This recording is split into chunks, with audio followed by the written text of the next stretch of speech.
2월 28일 오늘의 말씀은 마태복음 14장 22절에서 36절입니다. 예수께서 즉시 제자들을 재촉하사 자기가 무리를 보내는 동안에 배를 타고 앞서 건너편으로 가게 하시고 무리를 보내신 후에 기도하러 따로 산에 올라가시니라. 저물매 거기 혼자 계시더니 배가 이미 육지에서 수리를 떠나서 바람이 거스름으로 물결로 말미암아 고난을 당하더라. 밤 사경에 예수께서 바다 위로 걸어서 제자들에게 오시니 제자들이 그가 바다 위로 걸어오심을 보고 놀라 유령이라 하며 무서워하여 소리 지르거늘 예수께서 즉시 이르시되 안심하라 나니 두려워하지 말라. 베드로가 대답하여 이르되 주여 만일 주님이시거든 나를 명하사.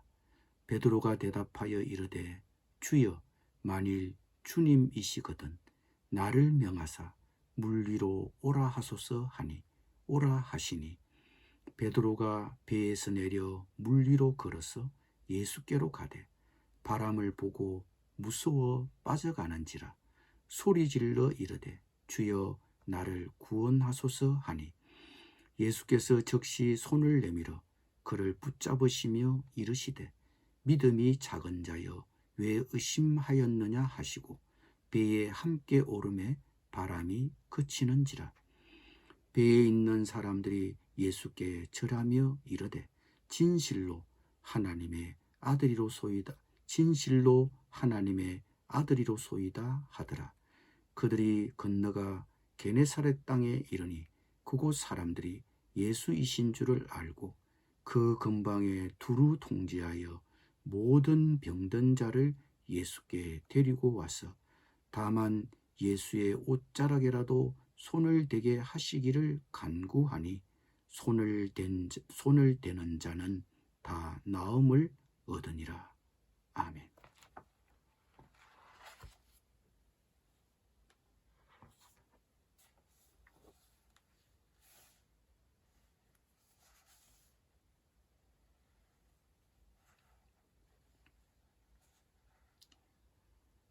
빵 5개와 생선 2마리로 5,000명이 훨씬 더 되는 사람들이 먹고 난 후에 이어진 또 다른 2번째 기적, 예수님이 물 위로 걸으신 사건, 또한 예수님이 어떤 분이신지를 보여주는 또 하나의 특별한 사건이 오늘 본문입니다.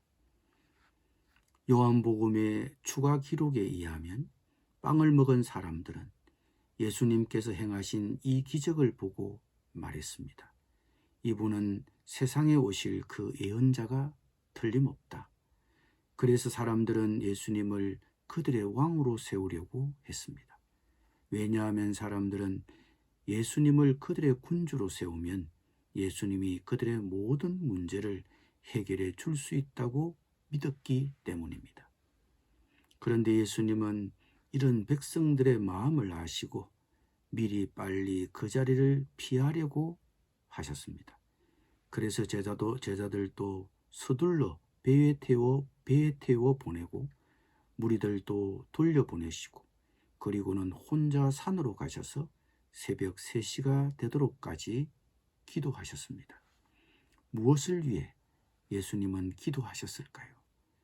인기를 얻으셨는데 왜 사람들을 피해 산으로 가셔서 기도하십니까?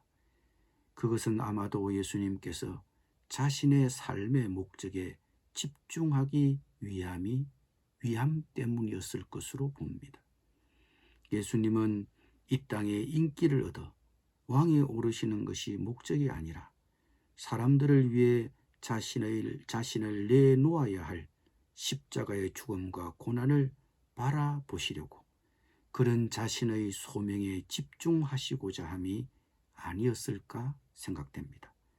즉 사람들의 인기가 아니라 하나님의 뜻에 순종하시고자 예수님은 기도하셨던 것입니다.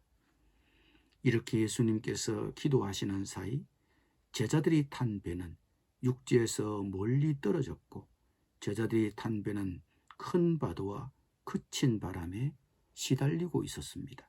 바로 그때 예수님이 제자들이 탄 배로 찾아오셨습니다. 호수 위를 걸어 제자들에게 오셨습니다. 이것을 본 제자들이 급에 질려 유령이라고 외쳤습니다.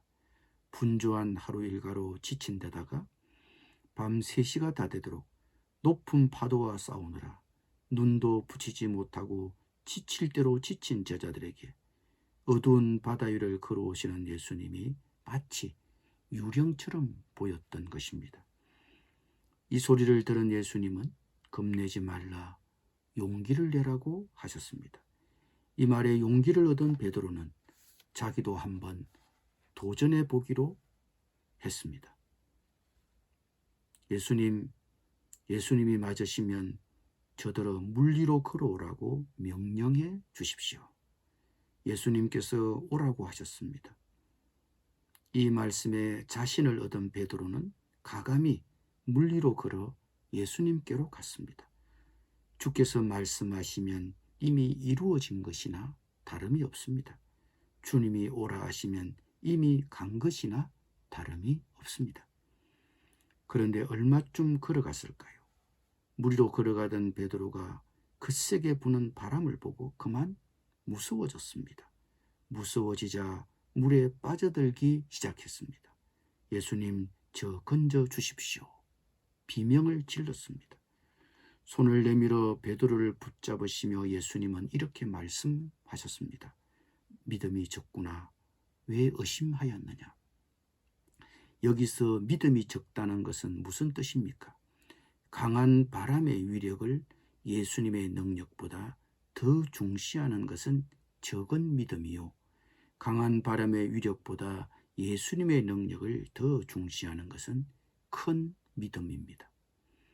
베드로는 물 위로 걸어오라는 예수님의 말씀만 끝까지 믿고 나갔다면 예수님께 도달했을 텐데 중간에 강한 바람의 위력을 보고 무서워지자 그만 물속에 빠지기 시작했습니다.